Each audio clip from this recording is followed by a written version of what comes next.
नमस्कार प्यारे भक्तों, आज मैं आपके सामने कार्तिक मास का 17वां अध्याय प्रस्तुत करने जा रही हूँ। सूत जी कहने लगे कि अब सब व्रतों को में उत्तम व्रत और मोक्ष को देने वाले एकादशी के व्रत का महत्व सुनो। एकादशी तिथि कृष्ण पक्ष को ही या शुक्ल पक्ष की हो, अन्न नहीं खाना चाहिए। जो एकादशी को अन्न खाता है वह पापों का भक्षण करता है।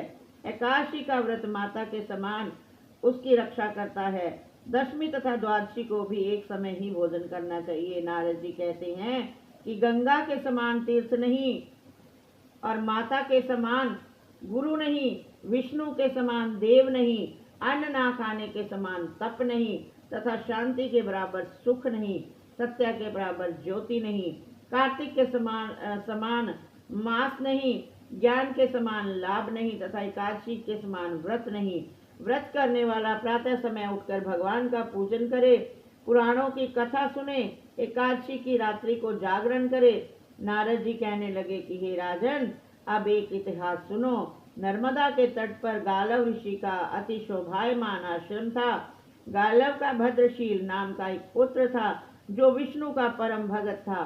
वह बालकों के साथ भगवान की मूर्ति बनाकर पूजन किया करता था। साथ ही बालकों को उपदेश दिया करता था कि वह भी भगवान का पूजन करे तथा एकादशी का व्रत करे।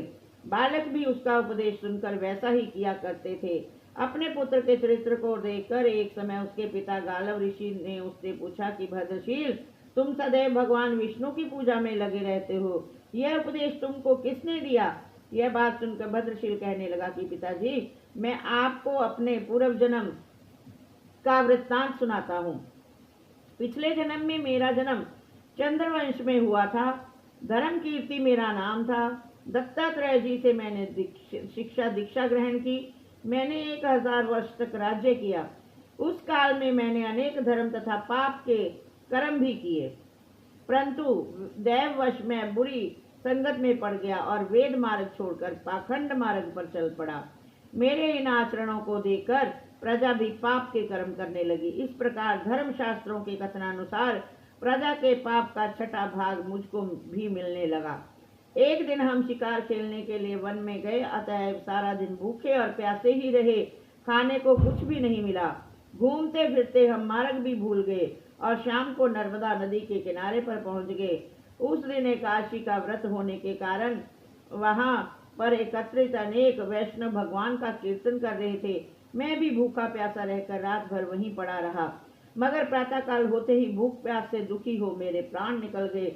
उसी समय यमराज के दूत मुझको पापी समझकर मारते पीटते यमराज के पास ले गए। यमराज ने चित्रगुप्त से मेरे सब पाप और पुण्यों का लेखा मांगा। तब चित्रगुप्त ने विचार कर कहा कि यद्यपि यह बड़ा पापी है, परंतु इसने एकादशी का व्रत किया है, उसी से इसके प्राण निकल गए, इस कारण इसके समस्त पाप नष्ट हो गए।